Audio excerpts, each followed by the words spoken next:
How else can you increase the NOI? You can decrease the expenses. Let me give you an example of one of the properties that my students were looking at a couple years ago.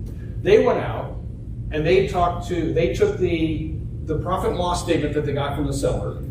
They went out and they found out that they were paying $2,000 a month for landscaping.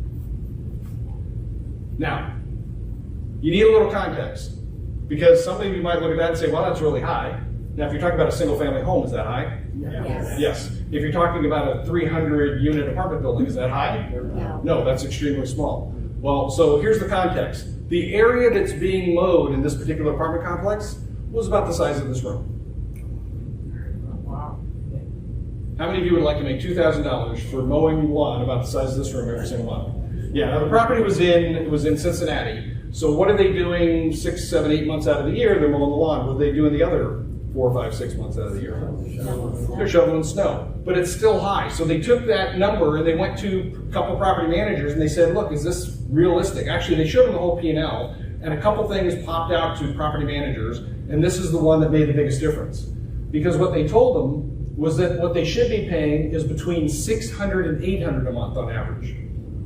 So let's go with the higher one. Let's say we hired the company that had $800. So what are we saving, or what's our new monthly amount? $1,200, right? We just saved $800. So now we're only paying $1,200 a month times how many months? We saved $1,200 a month times how many months? 12. Times 12 means we just saved $14,400 per year. Do we have to share any of that with the property manager? Are they going to get their 8%? Yeah. Yes. No, that's not income. This is expense. They only get paid on the rent that they collect. So we don't have to share any of that with the property manager, correct? So first and foremost, $14,400 goes where?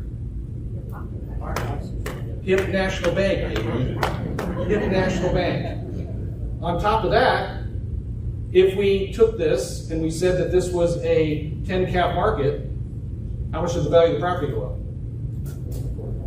$144,000. Now, when the students were looking at this property, the market was 8.5 cap. So now take your calculators, take 14.4 and divide it by 8.5%. 14 that. By the way, this is what we're going to be doing on Saturday. This is helping you learn how to do it by actually putting fingers and touching. It's called kinetic learning, right? Kinesthetic learning. You got to do this. 14,400 divided by 8.5%. $169,000. Isn't it? You guys should be excited about this. Can you do this with your single-family homes? No. By the way, this works with your mobile home parks, storage facilities, office buildings, strip malls, apartment buildings. It's all based on the income that the property generates. How many of you would like to generate more income? You know, some people have come to me and say, Anthony, how do you find all these deals? Or how do your students find the deals? I'll tell you right now, hands down, worth the price of admission tonight. You get the best deals. By creating relationships with people in the market where you want to buy. You create relationships with real estate agents, property managers, lenders, appraisers. Where's another place you can create relationships with people in the market? Right here. Like right here. Exactly. Come to the MAREI meetings. How many of you have met somebody else here and done a deal together? So about 10 of you. Excellent. So if you keep coming here, can you find people that know about deals? I get people all the time. I do these presentations and inevitably I might have somebody come up and say, hey, I know where there's an X deal for sale. Are you interested in taking a look at it? Yes. By the way, thank you very much for saying the correct answer, because most people don't get that. The answer is always yes until you have a reason to say no. And you don't have a reason to say no until you go through the numbers to see whether or not the deal makes sense. Because just off the top of your head, you're not going to know if the deal makes sense or not. So always say yes.